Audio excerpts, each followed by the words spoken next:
ज्येष्ठ नागरिकांचा बसचा प्रवास सुलभ आणि सोपा व्हावा यासाठी ठाणे महानगरपालिकेच्या परिवहन विभागामार्फत 60 वर्ष पूर्ण आणि त्यावरील ज्येष्ठ नागरिकांना डिजिटल पास वितरित करण्यात येणार आहेत. या डिजिटल पासेसचा वितरण सोहळा आज महापौर शर्मिला पिंपळकर यांच्या दालनात करण्यात आला. यावेळी प्रातिनिधिक स्वरूपात 11 ज्येष्ठ नागरिकांना महापौर शर्मिला पिंपळकर आणि उपमहापौर कृष्णा पाटील यांच्या हस्ते ते वितरित करण्यात आले. डिजिटल पासेस लाभ जास्तीत जास्त नागरिकांनी घ्यावेत असं आवाहन देखील महापौरांनी केले. राज्याचे उपमुख्यमंत्री आणि तत्कालीन मुख्यमंत्री एकनाथ शिंदे यांनी परिवहन सेवेतून प्रवास करणाऱ्या 60 वर्ष आणि त्यावरील ज्येष्ठ नागरिकांना विनामूल्य प्रवास योजना सुरू केली. बसमधून प्रवास करताना वयाचा पुरावा असलेले शासकीय ओळखपत्र दाखवून झिरो तिकीटद्वारे ही योजना सुरू होती.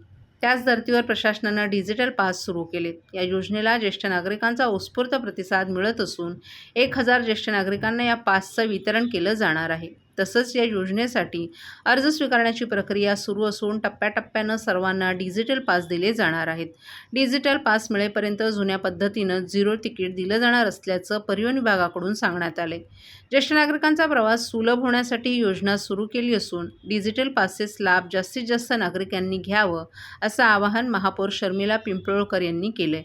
महापौर शर्मिला पिंपळकर आणि उपमहापौर कृष्णा पाटील यांच्या हस्ते रोहिणी सामंत, विनय सामंत, लक्ष्मण बोक्से, विजय पाटील, दयानंद कदम, जालिंदर गवळी, कौशल्या वाघुले, अर्जुन वाघुले, सुनील गायकवाड, सीमा गायकवाड, कांतीलाल पाटील या ज्येष्ठ नागरिकांना प्रातिनिधिक स्वरूपात डिजिटल पासचं वितरण करण्यात आलं.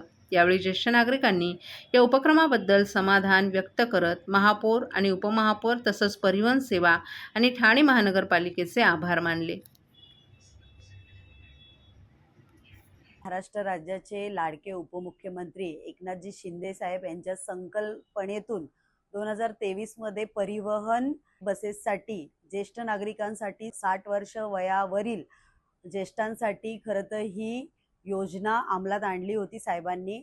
आणि आज ठाणे महानगरपालिकेतून महापौर कार्यालयातून आज 11 ज्येष्ठ नागरिकांना स्मार्ट कार्डाचं वाटप करण्यात आलं आहे. टप्प्याटप्प्याने ज्येष्ठ नागरिक अर्जाची नोंद करतील तसे तसे स्मार्ट कार्डाचं वितरण करण्यात येईल. या उपक्रमामुळे ज्येष्ठ नागरिकांना हा प्रवास अधिक सुखकर आणि सोपा होणार आहे.